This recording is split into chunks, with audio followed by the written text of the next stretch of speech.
రాష్ట్ర ప్రభుత్వం ఒక లెక్క చెప్పింది, బీసీల లెక్క చెప్పింది. 56 పాయింట్ అంటే దాదాపుగా 57% ఉన్నారయ్యా మీ బీసీలని లెక్క చెప్పింది. ఈ లెక్క చెప్పడానికి దాదాపుగా 90 సంవత్సరాలు పట్టింది. బీసీల లెక్క చెప్పడానికి 90 సంవత్సరాలు పట్టింది రాష్ట్రంలో. కానీ వాళ్ళ లెక్కలు తేల్చడానికి 4 సంవత్సరాలు చాలిగా. సోదరులారా, మనం అర్థం చేసుకోవాల్సినటువంటి ఒక విషయాన్ని చెప్తా ఉన్నా. ఇవాళ బీసీలల్లో లీడర్ లేడున్నారా అంటే ఇక చూడరాదు. ఎంతమంది లీడర్లు ఒకసారి చేయలేవాడు, మీదోళ్ళు వెళ్ళేవాడు. ఇంతమంది లీడర్లు ఇలా బీసీలోళ్ళు ఉంటే బీసీలల్లో ఎవడున్నాడా అని అంటాడు ఒక ఆయన. ఇక మా సుందర్ రాజన్న చెప్తా, సుందర్ రాజన్న గురించి. అన్న కూర్చో. సోదరులారా, నెలకు 5,000 ఖర్చు పెట్టుకునే శక్తి మీరు ఉన్నదా? నెలకు 5,000 ఎవరెవరు ఖర్చు పెడతారో చేయలేవటారన్న. మినిమం నెలకు 5,000. నెలకు 5,000. ఇవాళ రాష్ట్ర ప్రభుత్వం చెప్పిన లెక్క ప్రకారం తెలంగాణ రాష్ట్రంలో బీసీలం ఎంతమంది ఉన్నాం? 2 కోట్ల మంది ఉన్నాం. తెలంగాణ రాష్ట్రంలో బీసీలం 2 కోట్ల మంది ఉన్నాం. నెలకు 5,000 ఖర్చు పెట్టేటువంటి సామర్థ్యం ఉన్నటువంటి ప్రజలము మనము. అంటే నెలకు 10,000 కోట్ల రూపాయలు ఈ బీసీలు ఖర్చు పెట్టగలిగినటువంటి శక్తి ఉన్నటువంటి వాళ్ళు. అంటే ఏడాదికి 1,20,000 కోట్ల రూపాయలు రాష్ట్ర ఎకానమీకి జమ చేస్తుంది. ఎవరయ్యా? ఎవరు జమ చేస్తున్నారు? ఏడాదికి 1,20,000 కోట్ల రూపాయల సంపదను ఖజానాలో జమ చేస్తున్నటువంటి మోటబర్లు దమ్మున్న బిడ్డలు బీసీలా కాదా? మరి మేము జమ చేస్తుంటే మీరా కుప్ప మీద కూర్చొని రేషన్ కార్డు ఇస్తాం, కూల్యాలు పని చేపిస్తాం. మనం కదా ఓనర్లం. మనం ఓనర్లమై ఉంటే వాళ్ళు మనం కట్టినటువంటి పన్నుల సంపద మీద కూర్చొని కాంట్రాక్టులు చేసుకుంటా వాళ్ళ ఖజానాలు నింపుకుంటా ఉన్నారు. ఇలా తెలంగాణ రాష్ట్రంలో ఇన్ని లెక్కలు చెప్పిరు. ఓకే, తెలంగాణ రాష్ట్రంలో రెడ్డోళ్ళ లెక్క ఎంతరో చెప్పురా. రెడ్లు ఎంతమంది చెప్పిరు, లెక్కలైతే వచ్చినాయి కదా. ఇలా వెలమోల సంఖ్య ఎంతో చెప్పురు. మీకు దమ్ముంటే ఈ 2 పేపర్లలో హెడ్లైన్ రాయించి మీరు తిరుగురు చూద్దాం. ఇవి చెప్పరిగా, ఇవి చెప్పరు. ఓసీలట 20% ఉన్నారని రాసుకుంటా ఉన్నారు పాపం. ఇలా లెక్క తెలంగాణ రాష్ట్రంలో ఉన్న వెలుమోలు ఎంతమంది అంటే గట్టిగా 1,00,000 లేరు. ఇలా బీసీల మీటింగ్ కోసం వరంగల్ రోడ్డు మీదకి ఎక్కిన 1,00,000 మంది ఎంతమంది కూడా లేరు. మొత్తం ఎవరు వెలమల జనాభా. వాళ్ళు 13 మంది ఎమ్మెల్యేలా. ఇలా మా సుందర్ రాజు అన్న చెప్తా ఉన్నాడు 14 లక్షల మంది. వాళ్ళు ఓటర్లు కాదు, మొత్తం జనాభానే గంత. ఓటర్లు ఇంకా తక్కువ ఉన్నారు. పిడికేడు మంది లేరు. వాళ్ళు 60 మంది ఎమ్మెల్యేలై అసెంబ్లీలలో చట్టసభలలో కూర్చుంటే ఈ బీసీల బతుకులు మార్చడానికి వాళ్ళు నిర్ణయాలు తీసుకుంటారా? మీరు ఒక్కసారి ఆలోచన చేయండి. తీసుకోరు. ఇలా బీసీల చేతుల్లో భూములు లేవు, బీసీల చేతుల్లో అధికారం లేదు, బీసీల చేతుల్లో ఆర్థిక వనరులు లేవు. మొత్తం ఉన్నదంతా వాళ్ళ చేతుల్లో ఉన్నది. కానీ బీసీ ప్రజలారా గుర్తుపెట్టుకోండి, నిన్నటిదాకా ఒక లెక్క, ఇయాల్టి నుంచి ఇంకొక లెక్క. నిన్నటిదాకా ఒక లెక్క. ఈ బీసీలలోంచి ఎవడు అడిగేటోడు లేడనుకుర్రు. ఈ బీసీలకు ఇట్లనే 4 రోజులు ఉద్యమాలు చేసిపోతారనుకున్నారు. కానీ గుర్తు పెట్టుకోండి, ఇవాళ బీసీ సమాజానికి, తెలంగాణ రాష్ట్ర బీసీ ప్రజలకు మీ బిడ్డ టీన్మార్ మల్లన్న ఖడ్గం పట్టుకొని ఉన్నాడు. ఒక్క అనా పైసా పోయినా ఊరుకునేటువంటి ప్రసక్తే లేదు. చూడలే మొన్న చట్టసభలో, చూడలే నేను అధికార పార్టీలో ఉండి కూడా మొన్న ఇప్పుడే చెప్పిన 1,20,000 కోట్ల రూపాయలు మనం జమ చేస్తున్నామని. నేను మొన్న మండల్లో మాట్లాడినా, ఎంత ఇస్తున్నారా బడ్జెట్ల బీసీల కంటే? 9,000 కోట్లు.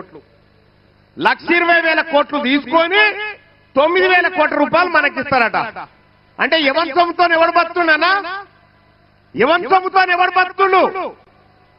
మన కష్టంతో వాళ్ళు బతుకుంటే మనకు సేవ చేస్తున్నట్టు అని చెప్తా ఉన్నారు. నేను ఈ వరంగల్ వేదిక నుంచి చెప్తా ఉన్నా, మర్యాదగా బీసీల కుర్చీలు ఖాళీ చేయండి. మర్యాదగా బీసీల కుర్చీలు ఖాళీ చేయండి.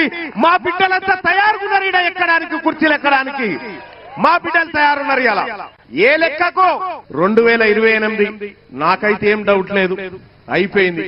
వాళ్ళే డిసైడ్ అయిపోయారు. ఇక ఇచ్చేయవలసిందేనా, తప్పదా? బీసీలంతా మేల్కొన్నారు తెలంగాణ రాష్ట్రంలో, ఇక తప్పదనేటువంటి పరిస్థితి క్రియేట్ అయిపోయింది. సోదరులారా, మీ ఊర్ల పొంటి మన బీసీల ఓట్లు లేకపోతే వాళ్ళొక్క వార్డు మెంబర్ అన్న గెలవగలుగుతారా? పోని వార్డు మెంబర్ అన్న గెలవలేరు. 2028లో ఈ తెలుగు గడ్డ మీద మొట్టమొదటి బీసీ ముఖ్యమంత్రి కాబోతా ఉండు ఈ తెలంగాణ రాష్ట్రానికి. ఇది రాసి పెట్టుకోండి, ఇది జరిగి తీరుతుందని చెప్పి తెలియజేస్తా ఉన్న సోదరులారా. తెలంగాణ రాష్ట్రానికి చివరి ఓసీ ముఖ్యమంత్రి రేవంత్ రెడ్డి గారే. ఆ తర్వాత ఇంకెవరు కారు, కౌలు కాలం అయిపోయింది కాబట్టి కారని చెప్పి తెలియజేస్తా ఉన్న సోదరులారా. వాళ్ళ సమాచారాన్ని ఇచ్చినోళ్ళు వాళ్ళందరూ జనజీవన స్రవంతిలో ఉన్నోళ్ళు. ఇప్పుడు 16 లక్షల పైగా జనాభా జనజీవన స్రవంతిలో లేరు. అందులో ముందు వరుసలో చంద్రశేఖరరావు, ఆ తర్వాత తారక రామారావు, ఆ తర్వాత హరీష్ రావు, ఆ తర్వాత పోచంపల్లి నిన్నమన్న గ్యాంబ్లింగ్ చేసిన పోచంపల్లి శ్రీనివాసరెడ్డి, గ్యాంబ్లర్స్ అందరూ అందులోనే ఉన్నారు. ఈ గ్యాంబ్లర్స్ కి ఇష్టం లేదు. ఎందుకంటే వాళ్ళ లెక్క తెలుస్తుంది. వాళ్ళ లెక్క తెలిస్తే పోయిన మంత్రివర్గంలో 4 ఆయనతోలే ఎట్లున్నారని మీరంతా మా బలైన వర్గాల సోదరులు అడుగుతారు, కడుగుతారు, వంగబెట్టి దంచుతారని లెక్క తెలియదని కుట్ర చేస్తుండ్రు.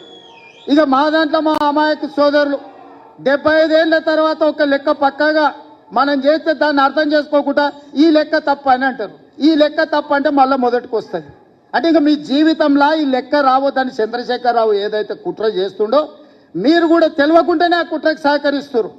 నేను ఇవాళ వేదిక మీద నుంచి ఛాలెంజ్ చేస్తున్నా, ఎవరైతే 8 పేజీల లెక్కలో వివరాలు ఇచ్చి సంతకాలు పెట్టారో ఏ దాంట్లో కూడా ఒక్క తప్పు లేదు. ప్రతి కాలం వాళ్ళు రాసిచ్చిందే మా వాళ్ళు రాసుకున్నారు, వాళ్ళు సంతకం పెట్టింది ప్రభుత్వం దగ్గర ఉంది. మేము రాసుకోలే ఈ లెక్కలు, వాళ్ళు రాసి సంతకం పెట్టిన లెక్కనే మేము సేకరించినాం. 3,54,00,000 పైచిలకు ఏదైతే లెక్క ఉందో వాళ్ళు ఇచ్చిన సమాచారం 96.9% లెక్కలు ఇచ్చారు. 3.1% లెక్కలు ఇవ్వలేదు. లెక్కలు ఇవ్వలను కొంతమంది విధిలేకి ఇవ్వకపోవచ్చు, కొంతమంది ఆ సమయానికి లేకి ఇవ్వకపోవచ్చు. కానీ చంద్రశేఖరరావు లాంటి వాళ్ళు తెలిసి బలిసి కావాలని ఈ లెక్కలకు రాలేదు. వస్తే సంచి బియ్యం వండితే వాళ్ళు తినంగా మిగులుతుంది, మొత్తం వాళ్ళ జాతి తిన్నా కూడా మిగతాళ్ళకి మిగులుతుంది, లెక్క తెలుస్తుంది. పోయిన మంత్రివర్గంలో చంద్రశేఖరరావు, దయాకర్ రావు, హరీష్ రావు, తారక రామారావు, వినోద్ రావు, ఆ రావు ఈ రావు ఇన్ని పదవులు ఎట్లా అనుభవించిందని బీసీలు లెక్కలు అడుగుతారని, ఆ లెక్క తేల్తుందని ఈ లెక్కను తేల్చకుండా గందరగోళంలో వేసి గంగల కలపాలని కుట్ర చేస్తుండు. ఇందులో ఏమీ లేదు. చంద్రశేఖరరావు మాయ మర్మమే ఉంది. లెక్క తేల్తే వాళ్ళెంతో వాళ్ళకంత అంటే వాళ్ళకి వార్డు మెంబర్ కంటే పైన ఏ పదవి రాదు. ఆ కుటుంబానికి ఏం ఇయ్యనికనే ఉండదు. ఇవాళ రేవంత్ రెడ్డి నువ్వు కూడా రెడ్డి ఉండొచ్చు. అప్పుడప్పుడు ఒక ఆయన అంటుంటాడు, ఈయననే ఆఖరి, ఈయననే చివరి, ఈయననే మొదటని. నాకేం పర్వాలేదు, ఆఖరి అయినా పర్వాలేదు. నా నాయకుడు ఇచ్చిన మాటను నిలబెట్టాలని క్రమశిక్షణ కలిగిన కార్యకర్తగా నేను బాధ్యత తీసుకున్నా. ఇది నా నిబద్ధత. నేను ఈ లెక్క నా కోసం చేయలే, నా పదవి కోసం చేయలే. నా నాయకుడు ఇచ్చిన మాట నిలబెడితేనే నేను క్రమశిక్షణ కలిగిన కాంగ్రెస్ కార్యకర్తను అవుతా. నేను క్రమశిక్షణ కలిగిన ముఖ్యమంత్రిగా ఈ రోజు బాధ్యత తీసుకున్నా. ముఖ్యమంత్రిగా ఈ రోజు కులగణన చేసిన అంటే ఏ త్యాగానికైనా సిద్ధమయ్యా. ఈ రోజు ఈ లెక్కలు పక్కాగా తేల్చిన, ఈ లెక్కలలో తప్పు తేల్చాలంటే 5% లోపల మా వాళ్ళని ఎందుకు చూపిస్తా, 50% పైగా బీసీలను ఎందుకు చూపిస్తానా? మమ్మల్ని కూడా 15-20% లెక్కలు చూపిస్తుంటే దొంగ లెక్కలే రాయ మొదలు పెడితే ఇట్లెందుకు రాస్తాము? సంఘానికి అధ్యక్షుడిగా ఉన్నది ఉత్తమ్ కుమార్ రెడ్డి గారు. వాళ్ళు దేశ్ముఖ్ల కుటుంబం, 1000 ఎకరాల భూములు ఉన్నోళ్ళు. ఈరోజు ఇందులో ఉన్న దామన్న 2వ తరం నాయకుడు. మేమందరం కూడా నాయకుడిచ్చిన మాటకు కట్టుబడి మొదటి సంవత్సరంలోని ఇది చేసినాం. ఏ రాష్ట్రంలో అయినా ఎవరైనా చేసిందా మీరు ఆలోచన చేయండి సోదరులారా.